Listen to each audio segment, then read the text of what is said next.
Mais si on se pose bien la question, les 20 dernières années, je pense que pour tout le monde, c'était pas extraordinaire. On a l'expérience de la vie, on a le travail, la famille, les enfants, le fait de rentrer dans un engrenage et de se dire merde, j'arrive à 40 ans et je suis comme ça, mais qu'est-ce que je vais faire à 50 ans? C'est la pensée, enfin, tu le considères comment? Plus comme une pensée que tu as eue, un traumatisme? Comment tu l'as pris? Ah non, c'est un ras-le-bol, c'est un ras-le-bol. Arrivé à un certain moment, c'est un ras-le-bol de ce que j'avais et de ce que...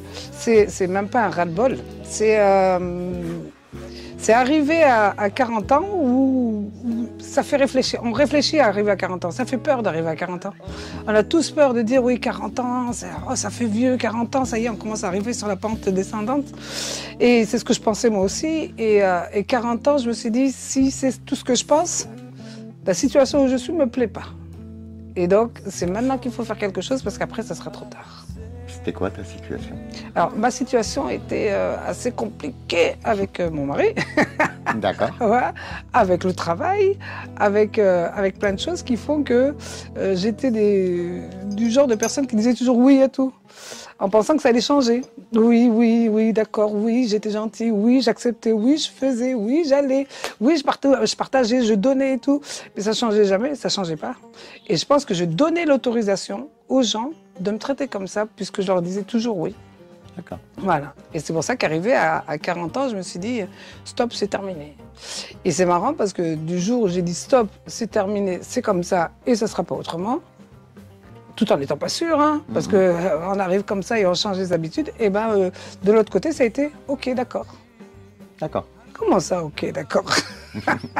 Ton Il a entourage fallu, ouais, ont tout le monde. accepté direct? Tout le monde. Super. Il y en a qui m'ont dit, oh là là, t'as changé. Je dis, oui, j'ai changé. Ça fait bizarre, hein? Ah oui, oui, non, mais c'est bien, ouais. Et je me suis dit, mais si c'était aussi facile, pourquoi est-ce qu'il a fallu attendre autant de temps? Parce que personnellement, c'est nous-mêmes qui nous mettons des barrières. Hein. C'est nous-mêmes qui pensons ce que les autres pensent. Alors qu'on ne peut pas savoir ce que les autres pensent. Mais je pense que tant qu'on donne l'autorisation aux gens, pas forcément de mal nous traiter, mais de continuer dans le sens où on est, il n'y a rien qui changera. Surtout grâce à monsieur, qu'on me voit beaucoup aussi. Parce que la relation qu'on a, il y a beaucoup de monde qui nous disent, voilà, ça va faire 34 ans qu'on est ensemble, qu'on est mariés. Alors, mariés, non, mais on s'est mariés après, mais ça fait quand même 34 ans qu'on est ensemble. Et on me dit tout le temps, mais comment tu fais? T'es resté 34 ans avec la même personne et tout. Moi, quand j'ai découvert mon mari, quand j'ai rencontré mon mari, c'était le même que moi. Voilà, il savait me faire danser, il savait me faire rigoler, on sortait, on s'amusait, c'était le même que moi. Après, il y a la vie qui vient et qui nous met tous les obstacles possibles là. Moi, je n'ai pas choisi n'importe quel, j'ai choisi un playboy. Maintenant, quand tu as choisi un playboy, tu sais à quoi t'attendre. Hein. Donc, le fait est que c'est pas que de sa faute, c'est de la mienne aussi. Moi, on a eu notre fils, le premier, à 21 ans. 21 ans pour moi, on a eu Alex. Et j'ai découvert le rôle de maman. Et ça, c'est génial. Mais mon mari, il a perdu sa meilleure amie. C'est moi, génial. Donc, moi, j'étais obnubilée par mon fils et lui avait perdu quelqu'un avec qui il s'amusait et tout. Donc, moi, alors que je ne pensais pas pouvoir être une super bonne maman, donc j'espère que je le suis, il me le dit toujours, mais j'ai découvert l'amour inconditionnel d'un enfant. De devoir l'élever, passer du temps avec lui et tout, et je me voyais plus sortir, m'amuser et tout. Et donc, la cassure a commencé à se faire à partir de là. Ça n'a pas été une cassure réelle, mais ça a été peut-être un éloignement où moi je me confortais dans le sens de dire tout va bien et que pareil pour lui. Il y avait la maison, il y avait la famille, il y avait les enfants, voilà. Et on sortait quand même un peu et tout, mais c'était plus pareil. La jeune fille qui faisait la fête a laissé la place à la mère de famille. Donc forcément, il y a un petit écart. Mais tant que le principal était dans le foyer, ça ne dérangeait pas. Le principal, c'est quoi? C'est un homme qui est là et qui subvient aux besoins de sa famille, qui est présent, qui partage beaucoup de choses et qui nourrit et qui s'occupe de sa famille. Donc le principal était là. Voilà. Et on a passé notre vie comme ça. On a travaillé ensuite. Alexandre a grandi. On a déménagé. On est venu ici s'installer dans le sud parce qu'on était venu en vacances. Et au bout de la 3e année de vacances, je lui ai dit c'est bon, c'est terminé, on reste ici. On part plus. On reste en vacances. On reste en vacances ici. Donc, on a recommencé à sortir, à s'amuser, à travailler à Saint-Tropez. On était en place. Et ensuite, voilà, Lenny qui revient. Donc, rebelote. Petit garçon, recommencer les mêmes choses. Mais là, c'est pas pareil. On est à Saint-Tropez et c'est un peu plus compliqué. Je veux dire, et pourquoi est-ce que je donne comme ça? C'est parce que je veux faire à comprendre à tout le monde que c'est possible. Il suffit simplement d'une décision. C'est La décision. Voilà. Et c'est de se poser les bonnes questions. Voilà. Ça. Si on se pose les bonnes questions, on va la chercher, la réponse. Et comment on fait pour se poser de meilleures questions en vrai? Alors, moi, tous les soirs, avant de dormir, je viens sur mon ordinateur, je prends mes chiffres, j'ai les notes et tout, et je dis qu'est-ce que tu as fait de bon aujourd'hui pour ton entreprise. Je note exactement ce que j'ai fait et tout, et puis je regarde, et puis je dis ah, c'est bon. C'est bon. Super. C'est top. Demain, qu'est-ce que tu vas faire pour ton entreprise demain matin? Ok. Voilà. Donc ça, c'est justement, je voulais te poser la question. C'est quoi tes dernières pensées avant de te coucher? Les dernières pensées avant de me coucher, c'est est-ce que je vais dormir? Parce que je dors pas. Ouais, t'as trop de... Ah, j'arrive pas à dormir. Alors, je sais pas si c'est ça ou si c'est l'âge, mais avant, je dormais beaucoup. Voilà. Et puis maintenant, je dors plus. Moi, j'ai une théorie, c'est qu'on est excité par ce qu'on fait. On est tellement pressé de le faire que... Ah, mais moi, je suis passionnée. Moi, quand on vient à ma chambre, il y a des cahiers de partout pour noter tout ce parce que je m'appelle Dory maintenant. Alors avant, j'avais une très bonne mémoire, je lisais beaucoup, je faisais pas de faute d'orthographe. Maintenant, je lis beaucoup moins et j'ai tellement de choses dans la tête que j'oublie tout. C'est ça. T'es passé à un autre niveau. Ouais. Je Et vais être égoïste, c'est d'apprendre à se connaître. C'est la première chose pour moi, c'est d'apprendre à se connaître, de savoir, de se donner c'est de se mettre soi-même au défi. C'est d'abord soi. Je pars du principe où si tu ne t'aimes pas, si tu ne fais rien pour toi, tu peux rien faire pour les autres. Tu t'aimes, toi? Ah, moi, c'est pas que je m'aime, c'est que je suis fière du travail que j'ai fait. Et s'il y a quelque chose à faire, je le fais d'abord sur moi et après je le fais sur les autres. Moi, je suis hyper fière de moi. Super. Ah oui. M'aimer, c'est autre chose, parce que je me trouve tous les défauts du monde. Forcément, hein, je vais pas arrêter de dire attention, je vais grossir, ça. Ça, c'est que du paraître. Mais j'aime la personne que je suis devenue. Je suis fière de moi. Je suis fière de moi pour ce que j'ai fait. Ouais. Ouais, et c'est pas fini. Hein. Non, tu peux. C'est pas fini. Et c'est pour ce que tu donnes. Hein. Et c'est pour ça que je dis que la première chose à faire, c'est d'abord d'apprendre à se connaître, parce que jamais j'aurais pu penser que j'allais faire ça. Jamais de la vie, j'aurais pensé arriver aujourd'hui à voir ce que j'ai avec le travail que j'ai fourni, moi. Je pousse les femmes à devenir indépendantes financièrement. Et c'est ce qui fera toute la différence dans leur couple, dans leur vie, dans leur évolution. C'est l'indépendance financière. Et... ça change tout. Et c'est très compliqué. Alors c'est très compliqué pour deux sens, parce que les personnes généralement pensent qu'elles ne peuvent pas. Non mais c'est trop tard, on ne peut rien faire, vous rigolez ou quoi? On démarre là, la vie. Et c'est les meilleurs moments de notre vie. Et la deuxième, c'est le compagnon, qui lui forcément n'est pas content quand il voit que sa femme change. Voilà. Après, ça dépend des personnes, mais dans la majorité des cas, c'est très compliqué pour les bonhommes à côté. Il y a un frein. Mais tu n'accompagnes que les femmes? Les femmes et les hommes. Tous ceux qui veulent. Ah oui, non, il n'y a pas de... Okay, les femmes, les hommes, les homos, les LGBT, les tout le monde est accepté. Super. Tout le monde.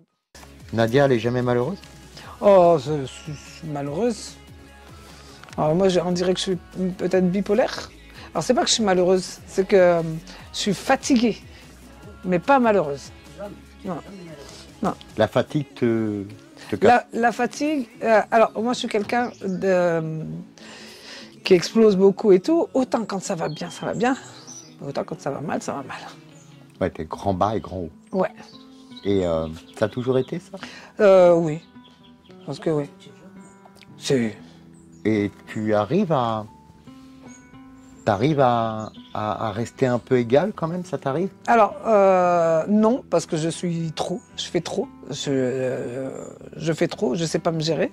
Mais par contre, je dis aux gens, et ils le savent, quand vous me voyez, c'est que ça va, quand vous me voyez pas, c'est que ça va pas. D'accord. Donc, ils savent. Et je viendrai jamais faire ce que je fais si ça va pas. Parce que ça se voit tout de suite. Je trouve que c'est récurrent chez les femmes, un peu comme toi, ces grands hauts et ces bas qui arrivent aussi. Mm. Et je trouve que ça fait partie, je pense, du game de ces femmes qui ont. C'est que, ouais, il y a beaucoup d'énergie et à un moment, bah, voilà. Non, mais je sais pourquoi aussi. Je le sais pourquoi. Je sais pourquoi, parce que quand je rentre dans ma phase de travail et tout, je suis dans ma phase de travail et je sors pas. Et je bouge pas. Je m'extériorise pas. Je suis quelqu'un d'hyperactive. Si je reste enfermée à travailler toute la journée, je lève la tête. Il est déjà 18 h. Je suis mince. Premier jour, deuxième jour, troisième jour, et je commence à gonfler. Hein, et je suis pas sortie, j'ai pas pris l'air et j'ai pas été marcher. Ben, ça explose. D'accord, c'est une mini burn-out, quoi. Ouais. Mais je sais pertinemment qu'il faut que je me lève et que j'aille marcher, faire du sport, marcher un petit peu, histoire d'extérioriser aussi, de voir autre chose, de prendre l'air, de faire un peu de sport. Tu avais conscience de tout ça à 40 ans? Avant Non. 40 ans? Non. Donc le développement personnel t'a servi à ça? Ah oui. D'accord. C'est dans toute mon entreprise, c'est-à-dire qu'on est plusieurs. Moi, j'ai parrainé des personnes qui sont venues avec moi, et eux ont parrainé des personnes, qui ont parrainé des personnes, qui ont parrainé des personnes. Alors, c'est pas pyramidal. Le pyramidal est interdit en France. Oui, non, ça n'a rien à voir. Oui, mais c'est vraiment pour expliquer, parce que plein de gens le pensent. Le pyramidal, c'est quand tu payes pour pouvoir rentrer quelque part. Nous, on paye pas les gens, ou on reçoit pas d'argent. Nous, les gens achètent un kit pour pouvoir vendre du maquillage, c'est avec ces produits-là qu'ils vont pouvoir gagner leur vie. Alors que le pyramidal, c'est de l'argent sur de l'argent sur de l'argent et tu vas gagner de l'argent comme ça. Ça, c'est interdit en France. Heureusement. Bon, ça doit quand même exister. Il y a des loulous partout. Ouais. Mais ils sont pas à l'URSSAF comme nous. Nous, on paye des impôts. Ah, ben heureusement. Ah, pour ceux qui pensaient que le LMLM était dispensé. Non, on paye l'URSSAF, on paye la TVA, on paye les impôts, on paye tout. Alors, le problème qu'il y a, le gros problème qu'il y a, c'est que toutes les meilleures personnes qui ont de la visibilité sur Internet, c'est grâce aux haters. Il ne faut pas sous-estimer son ennemi. Son ennemi, nos ennemis sur les réseaux sociaux sont les personnes qui nous font travailler.